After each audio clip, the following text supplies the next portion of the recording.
Hey, good morning, everyone. Today is Thursday. This video is coming to you live. Hopefully, the audio is working, everything else, because I'm sitting here in the car. Lots going on today. Trying to combine errands and meetings and all kinds of stuff going on. So just so you know, I am sitting in the parking lot. I am not moving while I'm doing this video, so there will be no accident. So if anyone wants to tune out right now because you were expecting to see an accident, it's not going to happen. Anyway, let me get to the point. My name is Daniel McCrane with McCrane Associates, and small business owners choose to work with us to increase their profitability, expand their scalability, and solidify their legacy because we actually guarantee our work in those areas. So today, let's talk about developing a timeline for when you're going to success.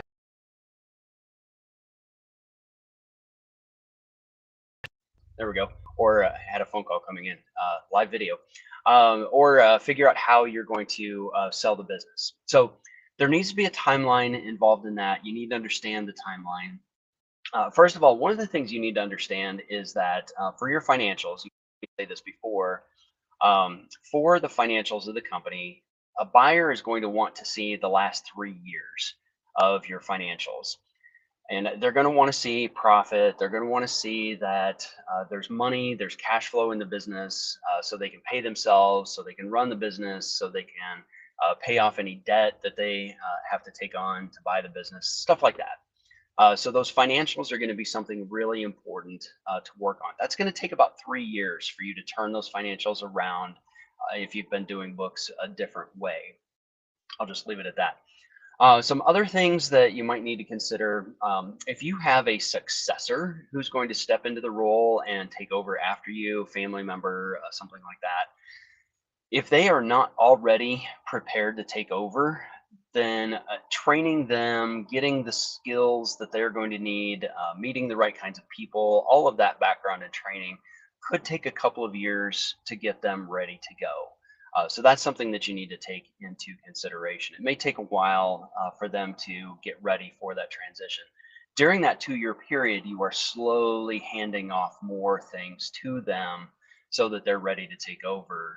But it's going to take about 2 years to get that done. Now, the other side of it is, what about the business itself? So what if the business really still relies on you to get everything done?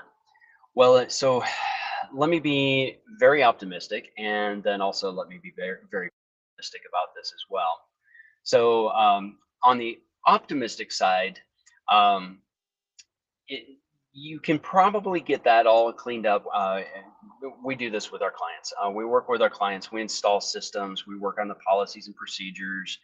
We get roles and responsibilities and job descriptions in place so everyone knows what they're supposed to be doing. We work on empowering your employees to be able to do the things that they need to do. We also install systems. We work with you on implementing strategies in the business to increase the profitability, to make things look a little bit better, turn it into a real business. And we can usually get that done in about a year. So some things are going to happen faster. We can usually get to profitability in about 6 months. We can usually get the policies, procedures, those kinds of things. We can get those in place within 6 months. It's the time that it takes to get those things solidified and anchored in place. That's really what takes the most amount of time. So that can sometimes take up to a year. Now, let me be pessimistic. We've worked with clients in the past who just really drug their feet.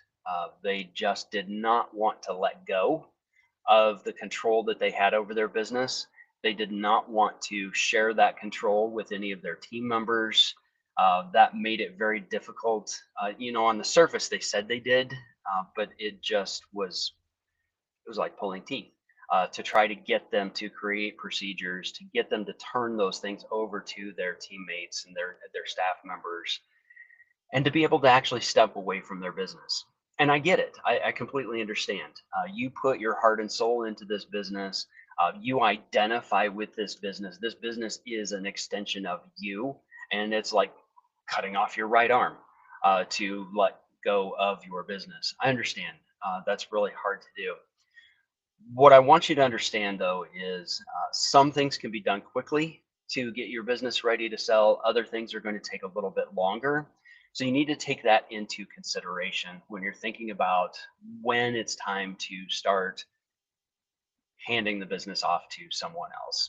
So with that, getting at about the time I like to have these videos run, so I'm going to stop here. With that, everyone.